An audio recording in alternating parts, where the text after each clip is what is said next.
히브리어로 본 창세기 강해 108강입니다.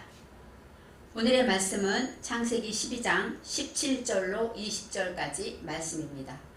창세기 12장 17절로 20절입니다. 여호와께서 아브람의 아내 사레의 연고로 바로와 그 집에 큰 재앙을 내리신지라. 바로가 아브람을 불러서 이르되 내가 어찌하여 나를 이렇게 대접하였느냐. 내가 어찌하여 그를 내 아내라고 내게 고하지 아니하였느냐. 내가 어찌 그를 누이라 하여 나로 그를 취하여 아내를 삼게 하였느냐. 내 아내가 여기 있으니 이제 데려가라 하고 바로가 그 사람들에게 그의 일을 명하매 그들이 그 아내와 그 모든 소유를 보내었더라. 아멘. 오늘의 말씀은 소유를 보내었더라 입니다.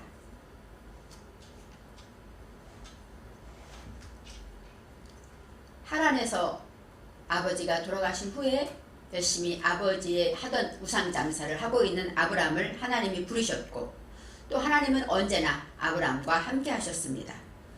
아브람이 가는 곳마다 아브람은 혼자 가는 것 같았지만 그 걸음을 하나님은 인도하셨고 지켜보고 계셨습니다.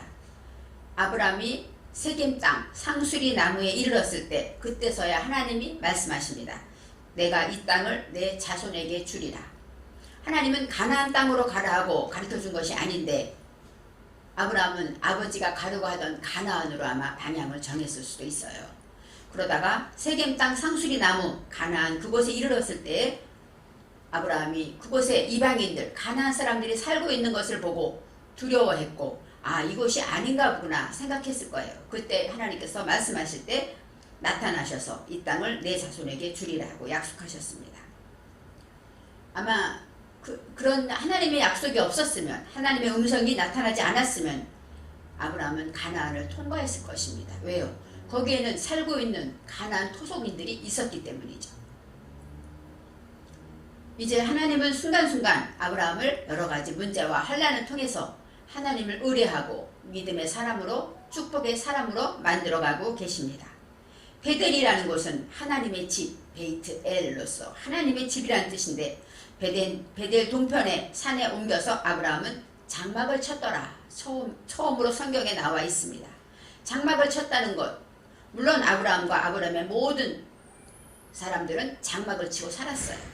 그렇지만 이제 세겜 상수리 나무에서 하나님의 음성을 듣고 이제 하나님의 집에 베델에 와서 장막을 치고 제단을 쌓게 됩니다. 단을 쌓고 여호와의 이름을 불렀더라. 여호와의 이름을 부른다는 것, 그때는 가나안 사람들이 다 있었기 때문에 아브라함은 이방인이었을 것입니다. 그리고 이 아브라함은 보면은 같이 데리고 온 사람도 많았고 또 가축도 많았다고 성경은 나와 있어요. 그랬기 때문에 이방 사람들이 쳐다볼 때 요주의 인물로 경계의 대상이 되었을 거예요.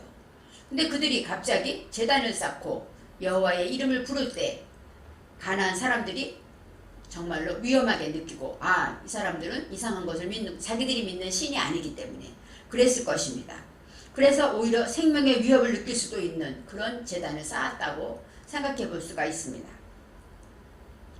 하나님의 집에서 제단을 쌓고 예배를 드리고 하나님과 동행하는 삶을 사는 줄 알았는데 그들은 점점 남방으로 내려갔다. 이 남방은 네게브인데 네게브는 사막지대란 뜻이 있어요. 사막으로 내려가면 어떨까요? 기근을 만날 수밖에 없겠죠. 물이 없고 또 하나님의 말씀이 없는 곳을 다다르게 됩니다. 먹을 것이 없고 물이 없는 사막 같은 곳을 지나갈 때 우리는 가끔 하나님을 잘 믿는 것 같고 하나님에 대해서 예배를 빠지지 않고 드리고 기도 생활하고 하나님 말씀대로 잘 살 때 우리는 순간 하나님이 함께하지 하고 착각할 때도 있습니다. 그렇지만 우리는 어느 순간 말씀이 없고 하나님의 음성을 듣지 못하며 내 영혼 깊은 곳에서 하나님이 하시는 음성을 듣지 못하기 때문에 우리는 기근을 만나게 될 수가 있습니다. 우리는 날마다 말씀으로 거듭나고 새로워져야 되는데 말씀은 매일 듣는 말씀이기 때문에 나와 상관이 없는 말씀으로 찾아올 때가 많습니다. 그래서 우리 예수 잘 믿는 사람들일수록 더 많은 기근에 빠질 수 있다는 것을 알아야 합니다. 하나님의 음성을 듣지 못하고 나를 변화시키지 못하고 내가 회개하지 못하고 하나님께 방향 전환하지 못하고 있을 때 바로 그때 아브라함은 자신의 한계를 정하고 자신 스스로 자기의 믿음을 측정하고 맙니다. 그리고 이제 폐쇄된 곳으로 찾아가게 됩니다. 이것이 바로 애굽입니다. 애굽은 미츠라임인데 미츠라임은 어떤 뜻이냐? 폐쇄되다, 닫히다, 갇혀있다 이런 뜻이 있어요. 그러니까 애굽은 그 당시 이집트의 나라인데 이집트에서 이 미츠라임이라는 것은 바로 기근을 만났기 때문에 이제 기근이 없는 곳으로 도망하게 되죠. 기근을 만났을 때 그곳에서 우리가 하나님을 찾고 하나님이 주신 땅입니다. 하나님 왜 기근입니까? 하고 하나님을 만나고 하나님 뜻을 구해야 되는데 아브라함은 기근을 만나자마자 기근이 없는 땅으로 피난하게 됩니다. 그래서 미츠라임, 애굽으로 피난할 때 그것은 더 폐쇄되고 기근이 없는 것 같았지만 가보니까 더 많은 문제와 더 많은 환란이 차지하고 있었습니다. 그래서 아브라함은 아내 사레가 이제 애굽에 가까이 올 때부터 이제부터는 어땠어요? 기근은 없는 것 같았는데 아내 사레 때문에 염려가 되는 것이죠. 아내 사레의 나이가 65세라고 5세가 훨씬 지났다고 우리는 생각했는데 근데도 아내 사레가 예쁘기 때문에 혹시 애굽 사람들이 나는 죽이고 사레를 취할까봐 겁을 먹게 됩니다. 바로 생명의 위협까지 느끼는 이제 기근보다 더 무서운 두려움과 역경을 만나게 되는 것입니다. 아브라함은 인간의 지혜로 방법을 써서 아내를 누이라고 말하고 이제 그렇게 되면서 우리가 잘 알듯이 이 아내를 바로 임금에게 바칠 수밖에 없었습니다. 요즘 말하면 아내를 팔아버린 것 같죠. 있을 수 없는 일인데 이런 일이 벌어질 때 여기에서 애굽 왕이 아브라함을 후대했다. 사례 때문에. 이 사례라는 것은 어떤 뜻이냐면 방백, 열방이라는 뜻이 있어요. 그래서 방백이 뭐냐? 점점 많은 백성들을 품을 수 있는 것이 바로 사례입니다. 그래서 이 사례는 그만큼 아리따웠다. 지난번에 말씀드렸던 야파라고 말했죠. 이 야파라는 건 어떤 뜻이냐면 공정하다 이런 뜻이 있어요. 입이 공정하다, 아름답다, 선하다 이런 뜻이 있는데 사례는 그만큼 열방을 품고 방백이 되었기 때문에 입이 공정했습니다. 그래서 바로 임금도 이 사례를 좋아했고 모든 사람들이 사례를 칭찬했다고 성경은 나와 있습니다. 이방인이고 또 가난한 사람도 아니고 재물도 있는 사람이기 때문에 어쩌면 경계의 대상이 되어야 되는데 사례 때문에 오히려 인정을 받고 또 바로 임금이 후대하였다 그렇게 나와 있죠. 바로 임금조차 사례를 좋게 생각했고 궁으로 끌어들이면서 아브라함에게 많은 재물을 주었습니다. 바로 통과하게 되는데 사례 때문에 통과하게 됩니다. 그리고 이방의 그 고통과 위험을 잘 모면하게 됩니다. 이 바로라는 것은 이집트 왕의 칭호입니다. 파라오, 그렇죠. 파라오. 근데 파르오하고 히브리어는 파르오라고 합니다. 파르오라는 어떤 뜻이냐? 해방하다, 처벌에서 면제되다, 자유하다, 구출하다 이런 뜻이 있어요. 애굽이라는 것은 아까 말했듯이 미츠라임, 폐쇄되고 갇힌 공간입니다. 거기에서 통치할 것은 누굴까요? 왕이라는 것은 멜레크는 뭐예요? 통치하다, 다스리다. 바로 닫힌 곳에서 폐쇄되고 이런 곳에서 통치할 건 누가 통치해야 됩니까? 그를 해방시키고 자유롭게 하는 이 파라오가 바로 통치하게 된다는 것이에요. 많은 사람들이 이곳에서 나가기를 원하고 해방되기를 원하고 자유하기를 원하기 때문에 모든 사람은 파라오, 이 바로를 존경하고 바로를 왕으로 섬기게 되는 것입니다. 그래서 바로만이 애굽의 왕이 될 수 있었어요. 이제 왕이라는 것 이렇게 근데 원어로 의미로 말하면 아까 말했듯이 이런 뜻이 있어요. 폐쇄된 곳에서 자유하고 처벌에서 면제되고 우리 지은 죄를 용서받는 것이죠. 그리고 자유하고 구출되는 뜻도 있고 또 히브리어로 보면은 결실의 대답을 행했다. 결실이라는 건 뭘까요? 페리는 열매죠. 그래서 우리가 하나님의 말씀을 듣고 지킨 그 열매 그것으로 대답을 하게 되는데 그것을 향해 간다는 것은 뭐예요? 하나님의 말씀을 듣고 지킨 삶으로 살아간다는 것이죠. 하나님의 이 애굽에서 이제 구출되고 해방되고 그것에 나올 수 있는 길은 봐요. 하나님의 말씀을 그대로 지켜서 열매를 가지고 내 문제에 답을 삼을 때 그것이 바로 해방되는 방법이라고 성경은 말하고 있습니다. 아리따움을 애굽 방백들이 칭찬하고 그 여인을 칭찬하다. 여기서 그 여인을 말할 때 오타라고 나옵니다. 오타, 그 여인. 그 여자를 하고 에트를 말하는데 여기서 내면 정신의 생명이 있습니다. 알이 닦다, 사례의 알이 닦다 할 때 그 여인의 이 활점이 있다는 것은 뭐예요? 그 여인이 얼굴도 아름답지만 공정한 입을 가지고 그 여인의 정신, 내면 정신에 있는 하나님의 생명, 그 생명을 칭찬하고 그것을 사랑하게 되었다고 말할 수가 있습니다. 바로 그 아리따움을 인하여 바로의 궁으로 취하여 드리고 아브라함은 기근을 만나서 애굽으로 가고 여러가지 환난을 만나 넘어지고 또 많은 두려움과 염려로 있었지만 하나님은 그 어려움 중에서도 함께 하시고 이 아브라함을 그 어려움 중에서도 어때요? 그 고통을 알고 찾아오십니다. 아브라함이 바로가 준 많은 재물과 그런 것들을 받았지만 아브라함의 마음이 어땠을까요? 자기 사랑 하나밖에 없는 아내를 임금한테 뺏겼고 또 이 아내가 임금한테 가고 싶어 했을까요? 가고 싶어 하지 않았을 거예요. 그렇지만 아브라함이 죽을 수밖에 없다니까 자기의 생명을 살리기 위해서 간 사례를 생각할 때 아브라함은 아마 많은 재산을 받고 많은 사람의 환대를 받을지는 모르지만 스스로 얼마나 하나님 앞에 통회하고 애통하고 고통을 하나님께 아뢰었겠습니까? 그럴 때 하나님께서 이제 찾아오시고 17절 말씀에 여호와께서 아브라함의 아내 사레의 일로 바로와 그 집에 큰 재앙을 내리신지라. 재앙이 나옵니다. 어떤 재앙이라고 성경에 나와 있지 않아요. 그리고 아브라함이 우리가 성경에 이렇게 몇 절에 나와 있기 때문에 하루아침에 있는 일은 아닐 것입니다. 아브라함이 그곳에서 애굽에서 사는 그 기간이 아마 하루 이틀 산 것이 아닐 거예요. 그 많은 기간이 지났죠. 그 많은 기간이 지날 때 하나님께서 사례의 일로 바로와 그 집에 재앙을 내렸다고 성경은 말하고 있습니다. 이 사례의 일이라는 것, 일에서 알이라는 게 나오는데 알이라는 것은 무엇으로란 뜻도 있고 성장하다 이런 뜻이 있습니다. 아브라함은 사례의 일로 인하여서 믿음이 성장하게 되었죠. 이제 내가 그렇게 하면 안 되는 것을 알게 됐고 성장하게 되었다는 것입니다. 그리고 또 그 집에 큰 재앙을 내렸다. 바로 재앙의 복수가 있어요. 재앙이란 뜻은 뭐냐면 나가입니다. 나가는 어떤 뜻이냐? 간섭하다, 감동하다, 만지다, 또 세게 때리다, 치다 이런 뜻이 있어요. 그러니까 재앙이니까 아마 하나님이 치셨겠죠. 치셨을 수도 있고 또 하나님이 감동시켰을 수 있어요. 어떤 재앙을 내렸다고 성경에 나오지 않기 때문에 그 후에 이삭이 아내를 취했을 때는 어때요? 그 태를 다 닫았다 하나님께서. 그래서 아기를 낳을 수가 없었다 이런 재앙이 있었습니다. 그렇지만 여기는 그런 재앙이 없기 때문에 하나님께서 이 바로의 마음을 감동시켰을 수도 있어요. 그래서 이 사람이 아브라함의 아내라는 것을 알게 하실 수도 있습니다. 그래서 그 재앙을 많이 내리셔가지고 그때 바로가 말합니다. 아브라함을 불러서 이르되 내가 어찌하여 나에게 이렇게 행하였느냐? 내가 어찌하여 그를 내 아내라고 말하지 아니하였느냐? 바로는 죄가 있을까요? 없을까요? 죄가 없죠. 하나님도 그것을 알 겁니다. 왜요? 죄는 아브라함이 지었잖아요. 그렇지만 하나님은 아브라함을 보호하기 위해서 아브라함의 기도를 또 아브라함은 복의 근원이고 하나님이 택한 사람이기 때문에 그를 위해서 바로에게 재앙을 내리십니다. 우리도 하나님을 믿고 하나님의 자녀이기 때문에 우리가 하나님 뜻대로 올바로 가지 못하면 어때요? 주변 사람들에게 재앙이 찾아오기도 합니다. 왜요?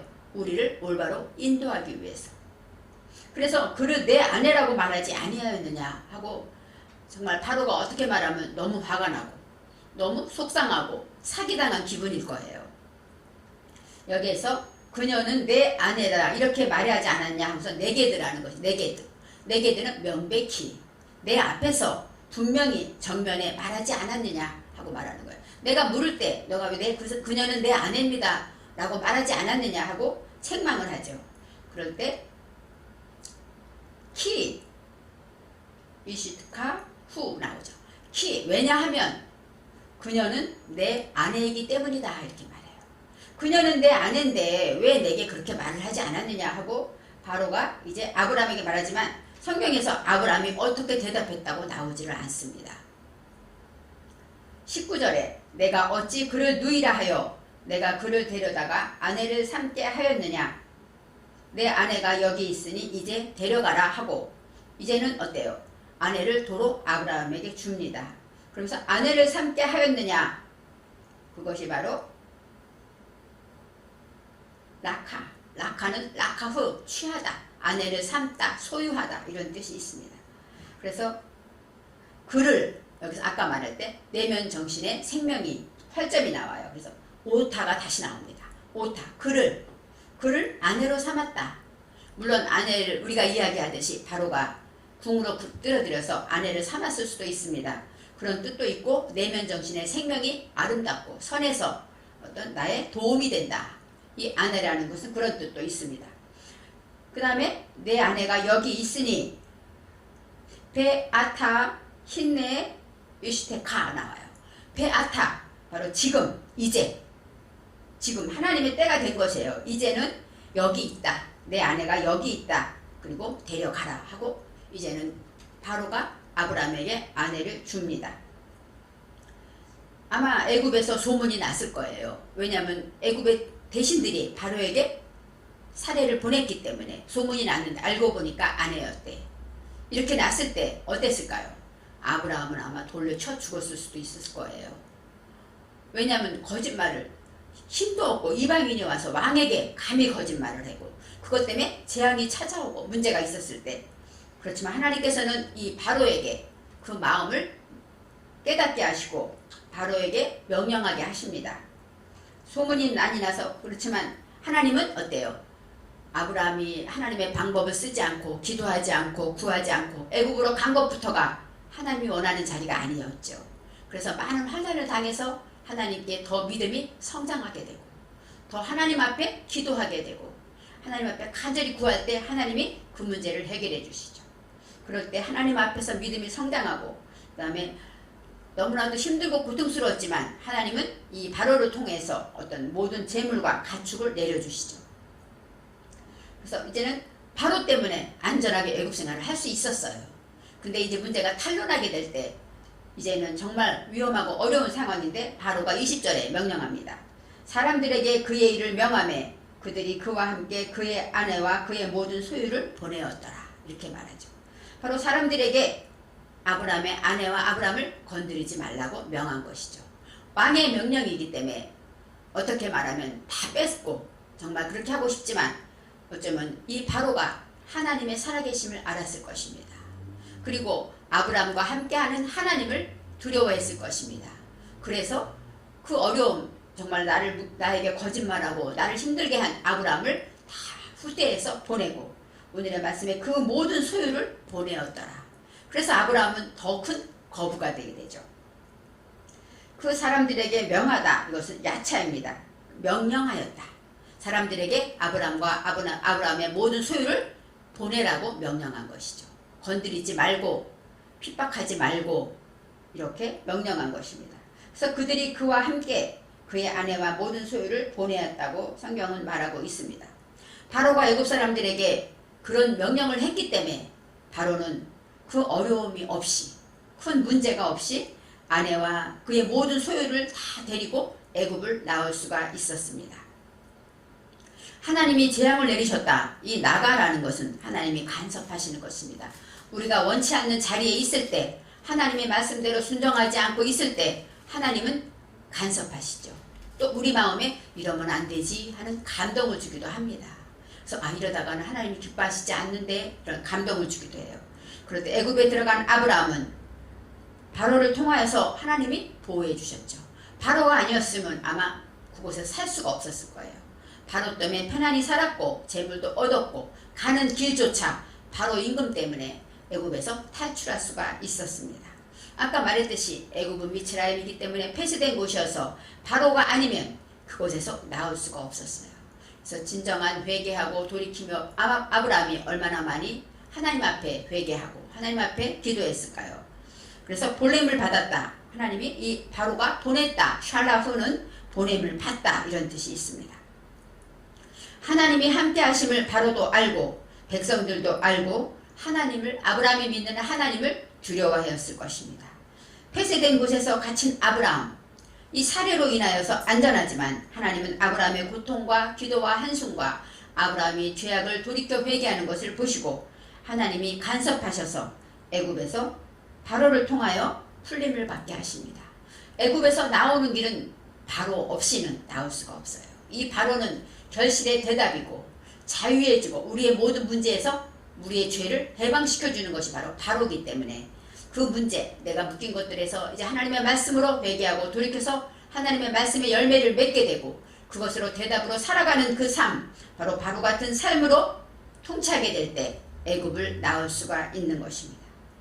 바로 풀림을 받은 아브라함은 애굽에서 떠나면서 그 마음이 어떠했겠습니까? 기근 때문에 찾아왔지만 그곳에서 사랑의 하나님을 다시 만났습니다. 용서의 하나님을 만났습니다. 그래서 하나님의 사랑과 은혜를 다시 한번 느끼고 이제 다시 예전으로 돌아가는 이제 가나안으로 가는 아브라함의 모습을 저와 여러분은 느끼면서 우리의 삶에서 우리도 어느 순간 기근을 만나서 미츠라임 애굽에 같이 있을 때 그때 하나님께 기도하지 않고 사람의 방법으로 나아가다 보면 우리는 이렇게 원치 않는 방법으로 재난과 환난과 두려움을 겪게 됩니다. 그럴 때 바로 임금을 통하여 해방된 것처럼 진정한 결실의 열매를 가지고 하나님 앞에 돌이켜 회개하며 하나님의 음성에 순종한 것으로 우리가 나아갈 때 이 애굽에서 출애될 수 있고 해방될 수 있고 또 보냄을 받게 되는 것입니다.